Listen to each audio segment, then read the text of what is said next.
অনুচ্ছেদ সংস্কারের ব্যাপারে সবাই একমত হয়েছেন, যদিও আরও দুটো বিষয় যুক্ত করার ব্যাপারে অনেক দলের প্রস্তাব আছে, সেগুলো ডিসেন্ট ভয়েস হিসেবে অ্যাপেন্ডিক্স হিসেবে থাকবে। ভিন্ন মত হিসেবে জাতীয় সনদে ওইটা আলাদা করে যুক্ত করা থাকবে। সেইভাবে একইভাবে স্থায়ী কমিটির বিষয়েও সিদ্ধান্ত হয়েছে, সংসদে যে আসন অনুপাতে ভাগ হবে, বিরোধী দল সে অনুযায়ী সভাপতির পদ পাবে। 4টি বিভাগে অবশ্যই বিরোধী দলকে দিতে হবে, সেই 4টির বিষয়ে উল্লেখ করা হয়েছে। যে বিষয়টি আলোচনা চলমান ছিল দুপুরের পরেও, সেটা হচ্ছে সংসদে নারীর প্রতিনিধিত্ব। এই বিষয়ে আলোচনা সকলেই একমত হয়েছেন যে 100 আসন নারীর আসন হিসেবে সংরক্ষিত থাকবে। সাধারণ আসনের বাইরেও 100 আসন নারীর প্রতিনিধিত্ব আকারে সংরক্ষিত থাকবে। এই 100 আসন কিভাবে নির্বাচিত হবে সেই প্রক্রিয়া নিয়ে এখনও কোনো ঐকমত্য পুরোপুরি তৈরি হয়নি। অনেকগুলো প্রস্তাব আছে। আমরা ঘূর্ণায়মান পদ্ধতিকে, সরাসরি নির্বাচন এবং ঘূর্ণায়মান পদ্ধতি, এটাকে সমর্থন করেছি, কিন্তু এর বাইরেও আরও বেশ কয়েকটি প্রস্তাব আছে, কিন্তু ঘূর্ণায়মান পদ্ধতিতে সকলের ঐকমত্য তৈরি হয়নি।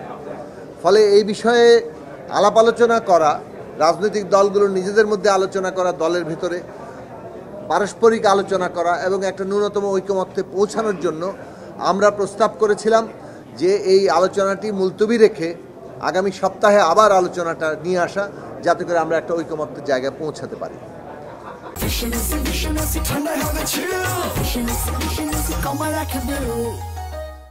একইভাবে এটা দ্বিকক্ষ বিশিষ্ট পার্লামেন্টের ক্ষেত্রেও আমাদের প্রস্তাব হচ্ছে, যেটা নামকরণ করা হয়েছে প্রস্তাবে, যে নিচেরটা জাতীয় সংসদ, উচ্চ কক্ষের নাম সিনেট। আমরা প্রস্তাব করেছি নিচেরটা জাতীয় সংসদ এবং উপরের কক্ষের নাম হবে জাতীয় পরিষদ। এইভাবে জাতীয় সংসদ এবং জাতীয় পরিষদ 2 কক্ষ বিশিষ্ট পার্লামেন্ট আমাদের তৈরি করা দরকার। এ বিষয়ে কয়েকটি দলের নীতিগত ভিন্নতা আছে, তারা মনে করেন না যে 2 কক্ষ বিশিষ্ট পার্লামেন্টের কোনো প্রয়োজনীয়তা আছে, কিন্তু আমরা মনে করি যে সমস্ত দেশে ইউনিটারি গভর্নমেন্ট অর্থাৎ একক সরকার পদ্ধতি কাজ করে, একক রাষ্ট্র ব্যবস্থা, সেই সব দেশেও 2 কক্ষ বিশিষ্ট পার্লামেন্ট আছে, মূলত ক্ষমতার ভারসাম্য তৈরি করার জন্য। বাংলাদেশের ইতিহাসে এ পর্যন্ত আমরা যেটা দেখেছি, যে ক্ষমতার যে এককেন্দ্রিকতা এবং সমস্ত কিছু এক ব্যক্তির হাতে কেন্দ্রীভূত হয়ে গেছিল, সেটাই আমাদের রাষ্ট্রের গণতান্ত্রিক চর্চার ক্ষেত্রে সবচেয়ে বড় বাধা ছিল। কাজেই ক্ষমতার ভারসাম্য সৃষ্টি করা, তার মধ্য দিয়ে জবাবদিহি নিশ্চিত করা, এটাই আমাদের মূল লক্ষ্য। কাজেই সেই দিক থেকে এই 2 কক্ষ বিশিষ্ট পার্লামেন্ট ক্ষমতার ভারসাম্য তৈরি করবে এবং সে কারণে 2 কক্ষের মধ্যে ক্ষমতার ভারসাম্য, যেটা নিয়ে এখনও পুরোপুরি আলোচনা হয়নি, সেই আলোচনাটা সামনে আমাদের করতে হবে।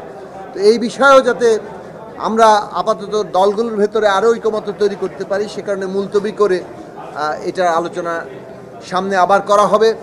আপনারা শুনেছেন যে আমরা আমাদের অবস্থান বলেছি যে বিশেষত প্রধান বিচারপতি নিয়োগের ক্ষেত্রে মূলত বিচারক নিয়োগের নীতিমালা কিভাবে তৈরি হচ্ছে, যেহেতু আমাদের বিদ্যমান সংবিধান এবং বিভিন্ন কমিশন প্রস্তাব আছে, রাষ্ট্রপতি প্রধান বিচারপতি নিয়োগ দেবেন, কিন্তু কি পদ্ধতিতে দেবেন সেটা আসলে সাধারণভাবে বিচারক কিভাবে নিয়োগ হচ্ছে তার পদ্ধতির সাথে সম্পর্কিত। কেননা তলা থেকে যদি দলীয়করণের কোনো সুযোগ থাকে, উপরে এসে দলীয়করণ ঠেকানো খুব মুশকিল হয়। যদি তলা থেকে দলীয়করণ ঠেকানো যায়, তাহলে সেই ক্ষেত্রে আমরা আমাদের প্রস্তাবের জায়গাটা, তারা যে প্রস্তাব করেছেন যে রাষ্ট্রপতি জ্যেষ্ঠতম 2 জনের মধ্যে থেকে নেবেন, তখন সেইটাকে আপিল বিভাগের জ্যেষ্ঠতম 2 জনের মধ্যে থেকে নেবেন, তখন সেইটাকে আসলে গ্রহণ করা যেতে পারে যদি তলা থেকে আমাদের বিচারক নিয়োগের নীতিমালা এখানে তৈরি হয়। যে প্রস্তাব তারা ইতিমধ্যে আছে, কিন্তু সেটা আজকে আলোচিত হয়নি।